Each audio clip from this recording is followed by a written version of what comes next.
तो इस ट्यूटोरियल के इस पार्ट में हम ये देखेंगे कि हम स्केचबुक को कैसे खोलते हैं और उसे खोलने के बाद हमें उसके अंदर कौन कौन से टूल्स मिलते हैं, कैसा इंटरफेस मिलता है। सारे बेसिक चीज़ें हम इस ट्यूटोरियल में कवर करेंगे। तो स्केचबुक खोलने के लिए आपको यहाँ पे एक आइकन दिखाई देगा जो पेंसिल का शेप आपको दिखाई देता है। इसे अगर आप डबल टैप करेंगे तो आपको एक ये स्केचबुक के बेसिक लेआउट पहुँच जाते हैं। तो लेआउट को अगर आप माउस से अगर आप सेंटर पे जाके स्क्रॉल करेंगे, अपने माउस के सेंटर बटन को, बीच वाले बटन को अगर आप जूम आउट जूम इन करने के लिए इस्तेमाल करेंगे तो आप देख सकते हैं कि ये कुछ इस तरीके से आपको आपका पेज दिखाई देगा। जितना ये पेज है इसके अंदर आप जो भी काम करेंगे वो इस पेज के अंदर होगा। ऊपर आपको दिखाई देता है कि ये एक टूल बार है, दो कलर पैलेट दिखाई देते हैं, ये आप कलर चूज़ करने के लिए काम आएंगे। यहाँ पे ब्रशेस सेट मिलता है आपको। यहाँ पे से आप अलग अलग टाइप के ब्रशेस चूज़ कर सकते हैं, जिसमें पेंसिल होता है, मार्कर होता है, एयर ब्रश होता है, ब्रश नॉर्मल ब्रश होता है और इरेजर वगैरह होते हैं। जितने भी बेसिक टूल आपको ड्राइंग के लिए या इलस्ट्रेशन बनाने की ज़रूरत है वो यहाँ पे आपको मिल जाएंगे। राइट साइड आपको लेयर मिल जाता है, लेयर टैब। तो एक बार जान लेते हैं कि लेयर होते क्या है। लेयर आप ये समझ सकते हैं कि एक ये पूरा सिस्टम एक कॉपी का है और उसके अंदर लेयर आपको पेज है, एक ट्रांसपेरेंट पेज है जिसके अंदर आप उस पेज में आप जितना ड्रॉ करेंगे सिर्फ उतना ही उस कॉपी में दिखाई देगा और बाकी का पूरा पेज ट्रांसपेरेंट होगा। आप समझ सकते हैं कि ये मेरा एक पूरा पेज है और ये उस पेज को कंट्रोल करता है। तो इस पेज पे अगर मैं कुछ ड्रॉ करूँगा इतने पार्ट पे, तो अगर मैं इस पार्ट को ड्रॉ करता हूँ तो मेरी कॉपी में सिर्फ इतना पार्ट हमें दिखाई देगा और ये इसके बाकी का हिस्सा पूरा ट्रांसपेरेंट होगा। जहाँ हमने पेंसिल नहीं चलाई वहाँ पे हमें ट्रांसपेरेंट दिखाई देगा। अगर आप इसके नीचे कुछ दूसरी लेयर लगाते हैं, दूसरा पेज इसके नीचे कुछ रखते हैं, तो आपको सिर्फ इतना हिस्सा छोड़ के बाकी का पूरा हिस्सा आप उसकी तरफ देख सकते हैं। तो ये था हमारा कुछ लेयर का हिस्सा। लेयर ऐड करने के लिए आप यहाँ पे ऐड कर सकते हैं या फिर जो ये तीन बिंदु आप यहाँ से ऐड करके new layer, new group, duplicate कर सकते हैं, इन्हें लॉक कर सकते हैं, इनको रीनेम कर सकते हैं। इन सब के बारे में हम डिटेल में पढ़ेंगे अगले पार्ट में।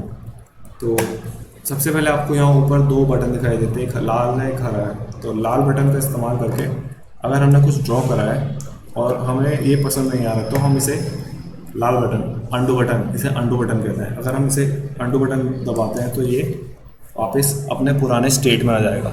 जब यहाँ पे कुछ नहीं था ये उस स्टेट में पहुँच जाएगा, एक स्टेप पीछे से पहुँच जाएंगे आप। और अगर आपको अब ये लगता है कि नहीं, जो मैंने वो स्टेप करा था वो बिल्कुल सही था, तो आप रीडू का बटन यूज़ करके इसे वापस लेके आ सकते हैं।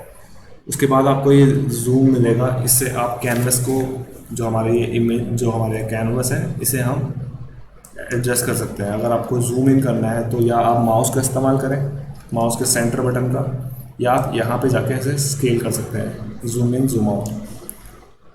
और अगर आपको इधर उधर इस कैनवस को लेके जाना है तो ये बाउंड्रीज का इस्तेमाल करके आप इधर उधर लेके जा सकते हैं।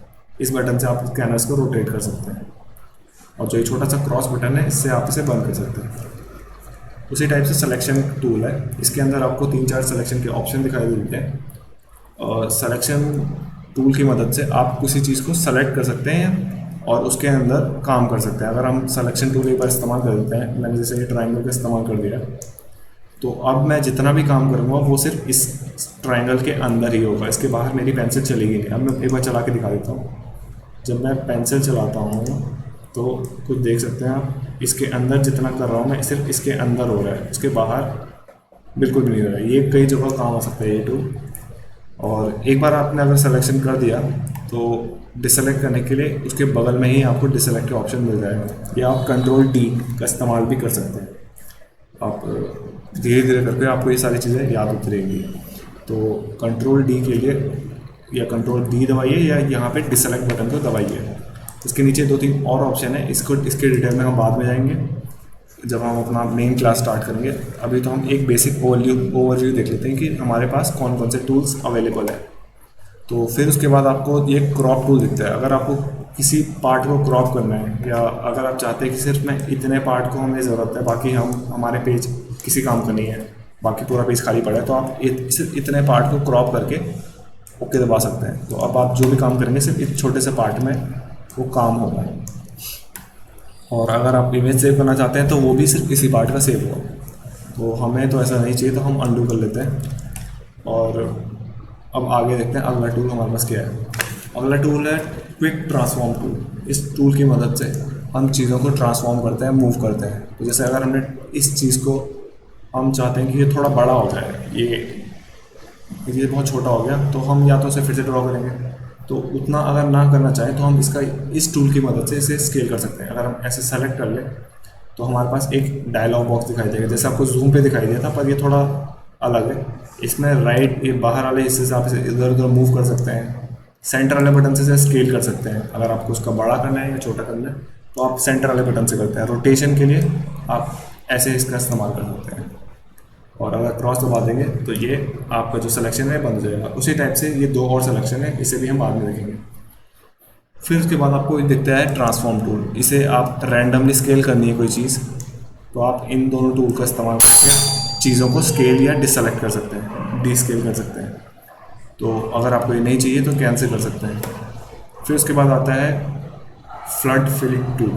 फ्लड फिल टूल का इस्तेमाल करके आपको अगर कलर भरना है तो आप ऐसे करके सारी तरफ कलर भर सकते हैं। और इसे यूज़ करते हैं आपको इस एक बात का ध्यान रखना है कि आप पेंसिल को, अगर हम कुछ बना रहे हैं और इसके अंदर अगर हमें कलर भरना है तो हम फ्लड फिल का यूज़ करेंगे। लेकिन अगर मैं आपको पहले दो डायग्राम बना के दिखा देता हूँ। अगर मैंने कुछ दो चीज़ें ऐसे बनाई हैं और फ्लड फिल टूल का इस्तेमाल कर रहा हूँ, तो अगर मैं फ्लड फिल यूज़ कर रहा हूँ तो ये देखिए, इस वक्त तो ये बिल्कुल सही हुआ है क्योंकि हमने इसके अंदर जो बाउंड्रीज है क्लोज करी। अगर ऐसी खुली बाउंड्रीज हमने रखी है और फ्लड टूल का हम इस्तेमाल करें तो ये पूरे पेज में हमारा कलर फैला देगा।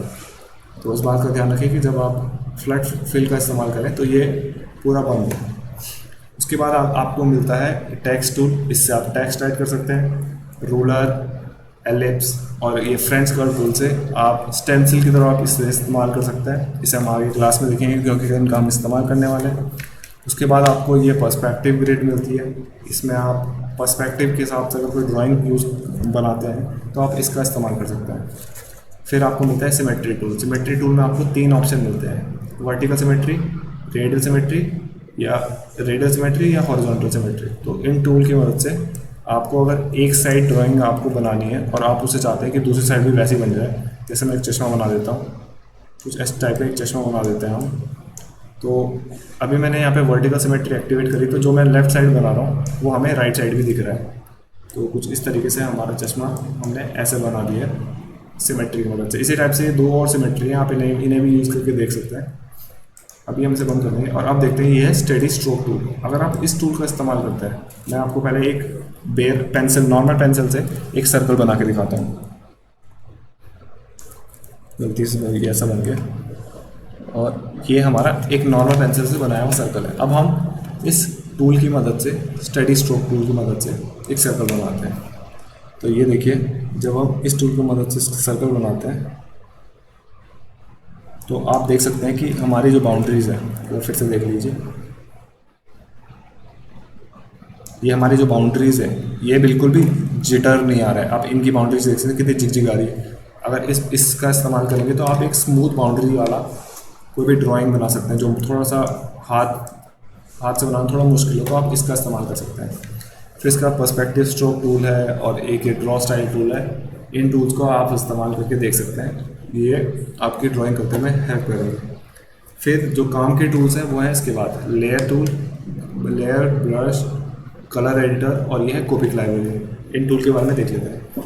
तो अगर आप इस लेयर को देखेंगे, ये लेयर टैब है, इसे अगर आप इस लाल बटन को दबाएंगे तो आपका ये बंद हो जाएगा। अब आप सोचेंगे कि ये आएगा कैसे, तो उसके लिए आप इस टूल बार में जाइए और इस लेयर वाले टूल को एक्टिवेट कीजिए। तो ये वापस आपका जहाँ पे आपने रखा था ये वहाँ पे वापस एक्टिवेट हो जाएगा। फिर ब्रश पैलेट के लिए ऐसी है कि अगर आप ब्रश को भी ऐसे ऑफ कर देते हैं और आप चाहते हैं कि ये वापस आए तो आप इस ब्रश पे, छोटे से ब्रश पे क्लिक करेंगे तो ये वापस आ जाएगा। फिर इसके बाद एक ये कलर एडिटर, इसका इस्तेमाल आप कलर चूज़ करने के लिए कर सकते हैं। आप जो कलर चाहिए आप चूज़ करेंगे और वो यहाँ आपको दिखाई देगा। तो जो आप कलर चूज़ करना चाहें या इसकी मदद से कर सकते हैं, या हमारे पास एक अच्छा ऑप्शन है कोपिक लाइब्रेरी। इस कोपिक लाइब्रेरी की मदद से आपको इतने सारे कलर्स में से कुछ चीज़ चूज़ करने की ज़रूरत नहीं पड़ेगी। आप डायरेक्टली यहाँ से कुछ प्रीसेट बना के दे रखे हैं, जो आपको कलर पसंद है उसके शेड्स आपको बना के दे रखे हैं यहाँ पे। जो बिगिनर्स हैं उन्हें काफ़ी काम में आता है ये। अगर आप कलर चूज़ करने में प्रॉब्लम होती है तो आप इन शेड की मदद से कुछ अच्छे कलर चूज़ कर सकते हैं। तो नीचे हमें ये लगून टूल मिलता है। इस टूल के जो भी टूल है यहाँ पे, जो टूल आपको यहाँ पे दिखाई दे रहे हैं, वो टूल आपको यहाँ पर मिल जाएंगे। तो अगर हम इसे ना भी छेड़ें तो कोई प्रॉब्लम नहीं होगी, आप चाहें तो इसे खोल के देख सकते हैं। और अब हमारे पास ये दो ऑप्शन, एक ये दो पैलेट दिखाई देते हैं। इसमें आप कलर चूज़ करके, जैसे हम यहाँ पे कलर चूज़ कर रहे थे कलर एडिटर में, वैसे ही आप यहाँ से भी डबल टैप करके कलर चूज़ करके रख सकते हैं। तो ये भी आपको कलर चूज़ करने में हेल्प करेगा। तो ये था हमारा कुछ बेसिक प्रीव्यू। और एक लास्ट चीज़ मैं आपको ये बता देता हूँ कि अगर आपको कुछ चीज़ बनानी है तो आप सबसे पहले ये काम कीजिए कि आप उस फाइल को सेव करके रख दीजिए एक जगह पे, ताकि जो आपका प्रोसेस है वो सेव होके रहे। हर स्टेप में आप एक Ctrl+S यहाँ पे जाके फाइल सेव पे क्लिक करते रहें। जैसे आप इस पर क्लिक करेंगे तो आप एक नई लोकेशन पे पहुँच जाएंगे। ये बोलेंगे कहाँ आपको काम सेव करना है और क्या नाम देना है उसको। तो आप यहाँ पे सेव, ये इन्हें क्लिक कीजिए और सेव पे क्लिक कीजिए। सेव पे क्लिक करने के बाद आपका काम एक बार सेव हो जाएगा। मैं भी इसे कैंसिल कर देता हूँ क्योंकि मुझे ज़रूरत नहीं है। तो आप एक बार काम सेव कर देंगे तो आप कीबोर्ड की मदद से Ctrl+S का प्रयोग कर सकते हैं। आप हर स्टेप के बाद, हर 2 मिनट के बाद या हर स्टेप के बाद Ctrl+S का प्रयोग कीजिए। नहीं तो अगर आपका सिस्टम, अगर कुछ प्रॉब्लम आ गई, अगर आपका सिस्टम बंद हो गया, लाइट चली गई या कुछ हो गया, तो आपका कुछ भी काम सेव नहीं होगा। तो आप वापस जहाँ से आपने शुरू किया था खाली पेज से स्टार्ट करना पड़ेगा। तो उससे अच्छा है कि आप जहाँ आपने लास्ट Ctrl+S दबाया था वहाँ से आप काम स्टार्ट कर सकते हैं, अगर आप इस टेक्निक का प्रयोग करेंगे तो। ये हमारा बेसिक टूल था। अगले सेशन में अगले पार्ट में हम ये देखेंगे कि हम इन टूल की मदद से, इन टूल को इम्प्लीमेंट करके हम अपनी फ्लावर का ड्राइंग कैसे बनाते हैं। जो हमारा पहला पार्ट है फ्लावर ड्राइंग, उसे हम फोटोसिंथेसिस के लिए कैसे बनाते हैं। तो ये आप देखेंगे अगले ट्यूटोरियल में।